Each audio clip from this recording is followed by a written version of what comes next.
Eternal Sunshine of the Spotless Mind, 2004. On a Valentine's Day, Joel Barish decides to go to Montauk, so he skips work. He meets Clementine Kruczynski at the railway station after spending the cold day at the beach, and they instantly develop feelings for one another. The fact that Joel and Clementine were formerly partners is unknown to them. Joel has recently erased Clementine from his memory after discovering that she had done the same thing when their relationship ended. However, while he is erasing their relationship, Joel is shocked to discover that he still loves Clementine, so he fights to save the memories of their moments together and tries to not to lose her.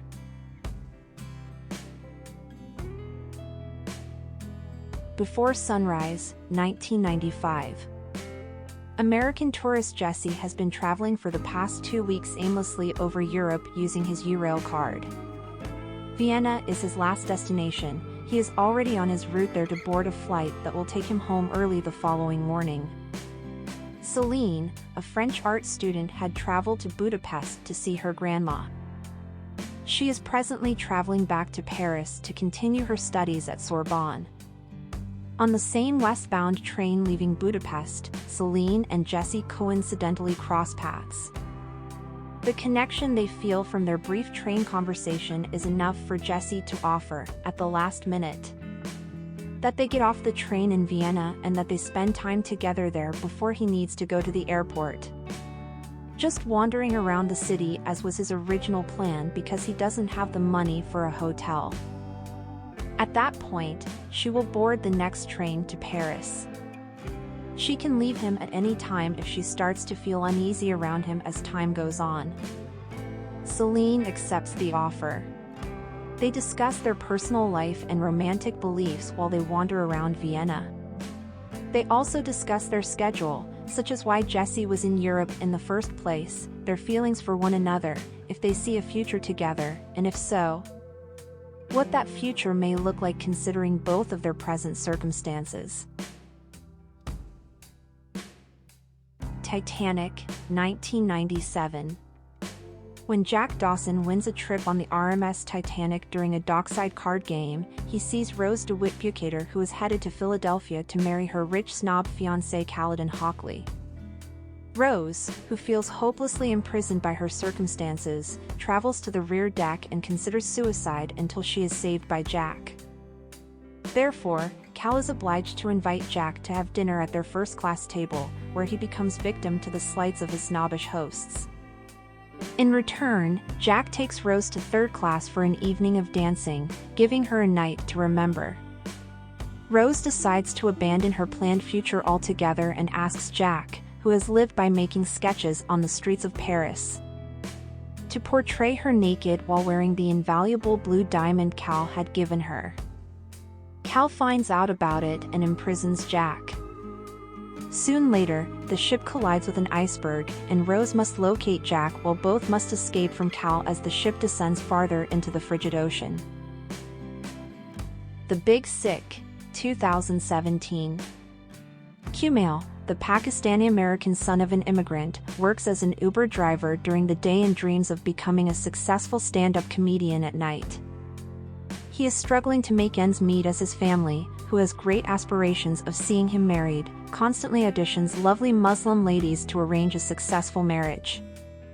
Instead, despite their attempts, Kumail will fall in love with Emily, an American grad student, and although both promises they don't desire a serious relationship, they continue to become closer.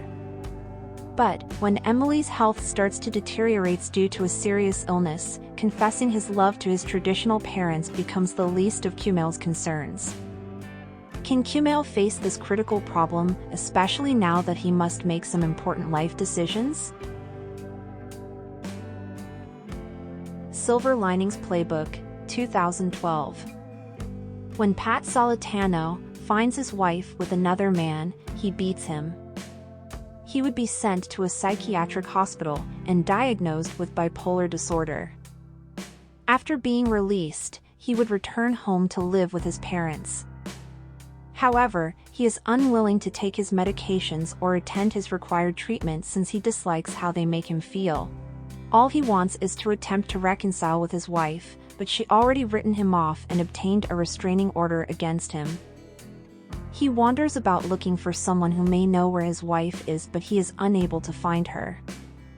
Ronnie, a friend, invites Pat to dinner, where he meets Tiffany, Ronnie's sister-in-law, who is also dealing with a personal tragedy. They start to form a relationship, but Pat, who is loyal to his wife, refuses to do anything. When he discovers she is seeing his wife, he asks Tiffany to deliver a letter to her.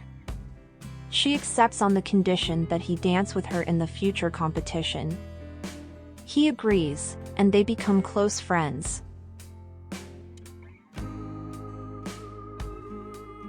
Elizabethtown, 2005. After Drew Baylor gets fired for his mistake after causing the Oregon shoe company he works for to lose hundreds of millions of dollars, he is also left by his girlfriend Ellen. Drew, who is on the point of suicide, is strangely given a new purpose in life when he is returned to his little Kentucky hometown of Elizabethtown after the death of his father, Mitch. As it is up to him to make sure that his final wishes are fulfilled. Drew meets Claire Colburn, a flight attendant, on the way home, and they fall in love. Their relationship helps Drew get his life back on track. Carol, 2015. It is a Christmas season in 1950s. Therese Bolivet, a shopgirl with a passion for photography, works at Frankenberg's, a department store in Manhattan where she met Carol Aird, a lady who had recently gone through a divorce. As a result of Carol's loveless marriage to her ex-husband, Harge Aird, both Therese and Carol entered into an unforeseen romance. Therese had to break up with her boyfriend Richard, while Carol now had to deal with her own husband's morality clause. This relationship may not be stable, and their ability to maintain their relationship will be tested. A Star is Born, 2018. Jackson Maine, a famous country music singer-songwriter with a history of drug abuse and alcohol addiction, plays in a concert in California. After the show, Jackson goes to a bar and sees Allie, a waitress and singer-songwriter, perform. Jackson is blown away by her performance, and they spend the night talking, during which Allie tells him about her difficulties in pursuing a professional music career. Jackson invites Allie to attend his next show. Despite her first resistance, she attends and, encouraged by Jackson, performs on stage alongside him. Jackson encourages Allie to join him on tour, and the two develop a love connection.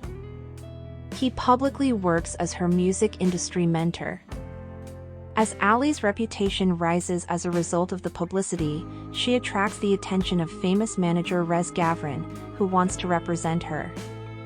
While Allie's career rises to popularity under Rez's leadership in a way not anticipated by Jack, Allie and Jack's romantic relationship and professional careers become at odds with each other.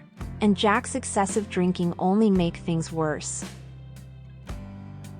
Crazy, Stupid, Love, 2011. Cal Weaver, in his 40s, is living the dream, a solid job, a nice house, great kids, and marriage to his high school sweetheart.